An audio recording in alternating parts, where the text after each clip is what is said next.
I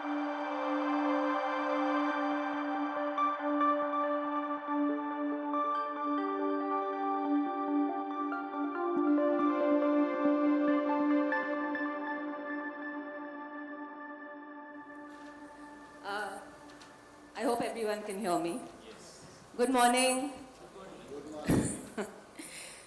So, yeah. So for nearly 2 decades, I've actually lived a double life. One life was in a perfectly engineered spreadsheet, and the other, pure chaos.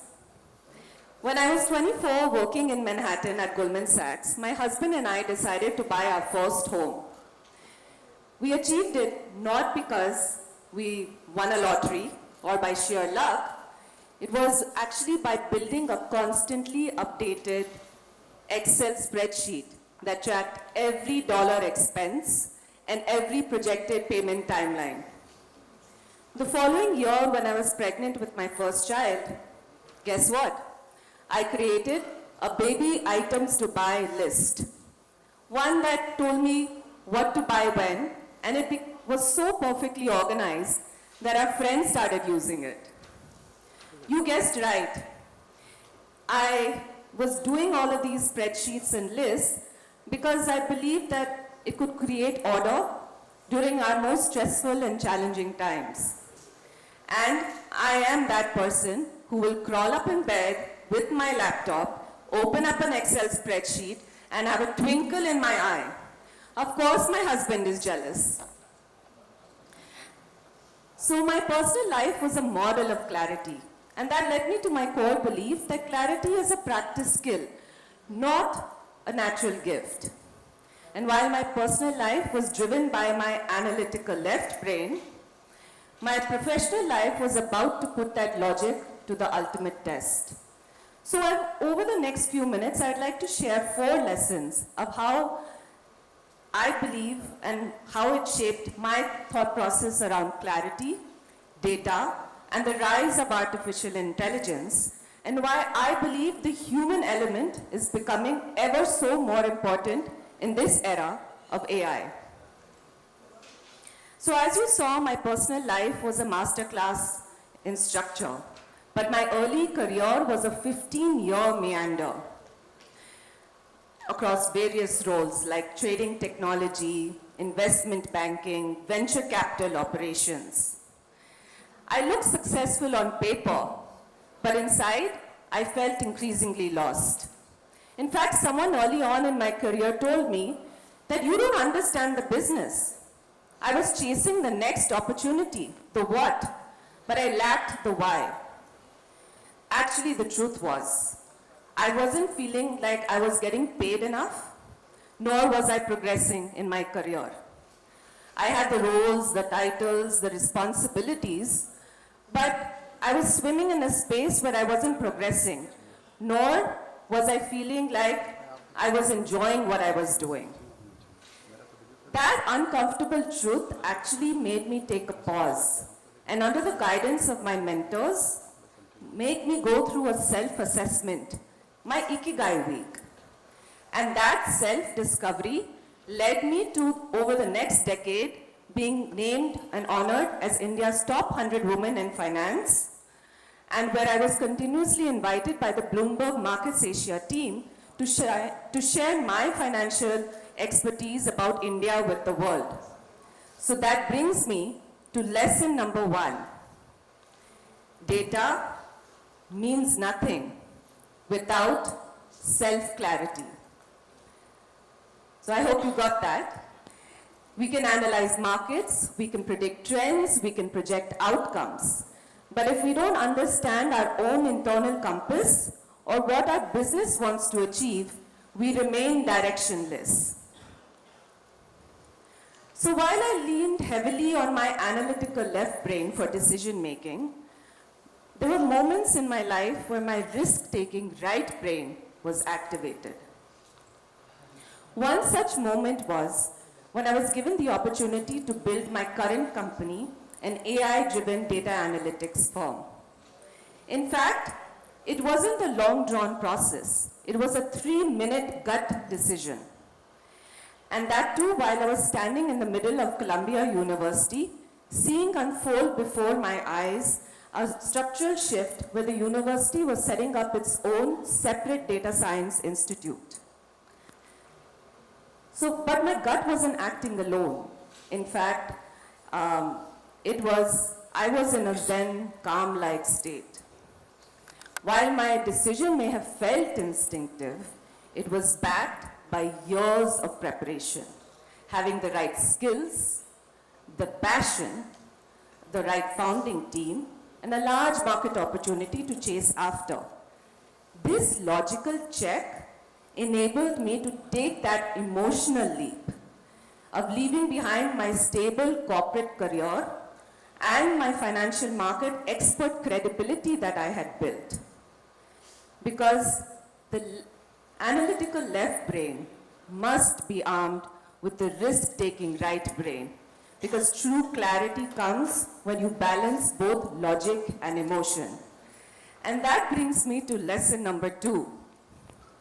Intuition is disciplined data in the subconscious.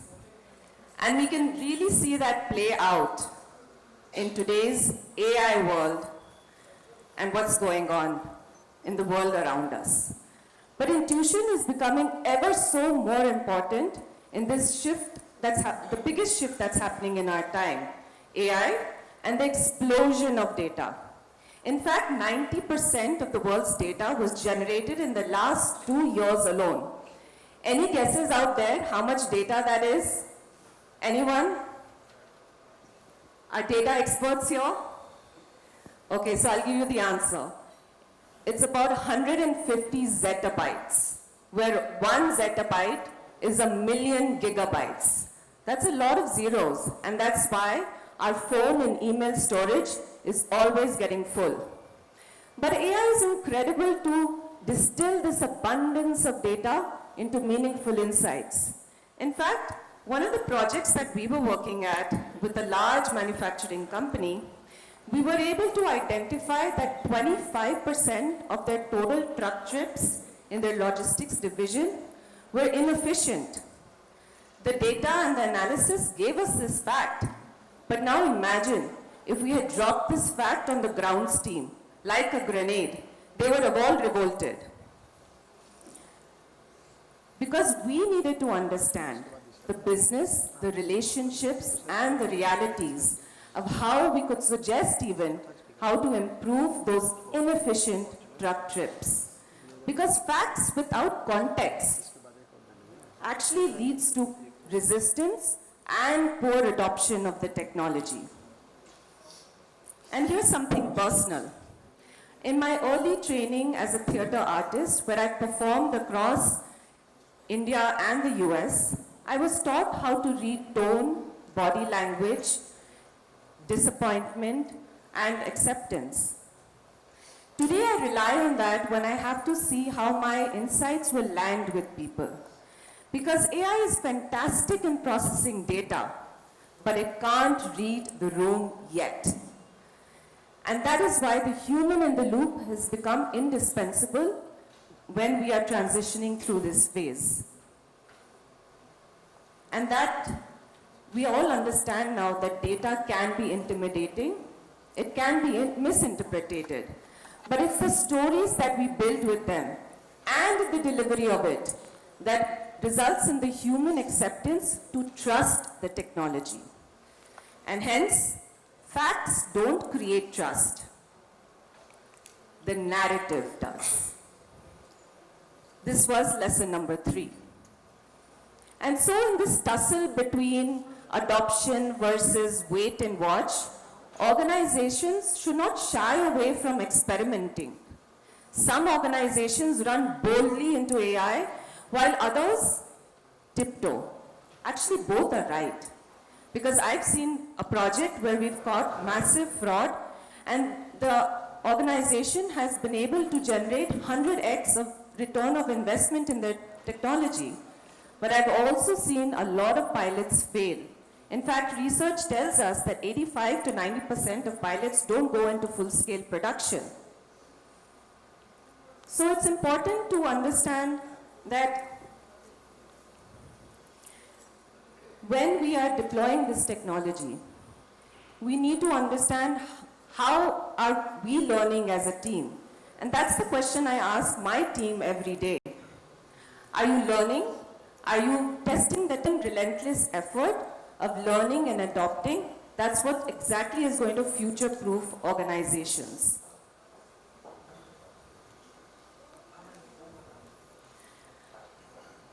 So when we see this paradigm shift happening, where the adoption curve of AI is much faster than our early technology revolutions of social media or the dot-com eras, we must also be realistic, because AI can hallucinate, it can amplify bias, it can also cause harm if remain unchecked. So we must put in the guardrails, and it's possible. In fact, this happened not too long ago, and I've seen it up close and personal. The specialized team that I used to work at, Goldman Sachs, from 2005 to 2007, was built, in fact, as a hedge against a credit crisis. So we were putting in a team in place so that we could protect the business from untoward any kind of market environment that might put the business at risk. And it didn't take too long for the 2008 global financial crisis to hit us. And it's possible for us to think ahead of time, to put in those protective boundaries and the guardrails. In fact, after the crisis, the government put in regulations because the cost of waiting is too high. Imagine, do we want an AI global financial crisis? What are we going to tell our kids? Bacha, the robots broke the economy again. And hence, the guardrails are very important, not to stifle innovation, but to ensure that the technology is used to improve humanity, not harm it. All the way from sourcing of the data ethically, to training or building our models, to putting in place the protective boundaries for society and especially for our children. And hence, this brings me to the last lesson, lesson number 4. The future belongs to leaders who experiment boldly and guard ethically. Because innovation without responsibility leads to chaos, and responsibility without innovation leads to stagnation. The future is not AI-first organizations, but clarity-first, experimentation-led, human-centered organizations. And I've seen the shift in data analytics happening in front of my eyes, even in the last 2 years itself, where it's not about how we analyze data. It's about training the human to imagine what needs to be analyzed and what can be created. So I leave you with this. This is not an era of AI. This is an era of augmented intelligence, where human clarity, creativity, and courage are multiplied.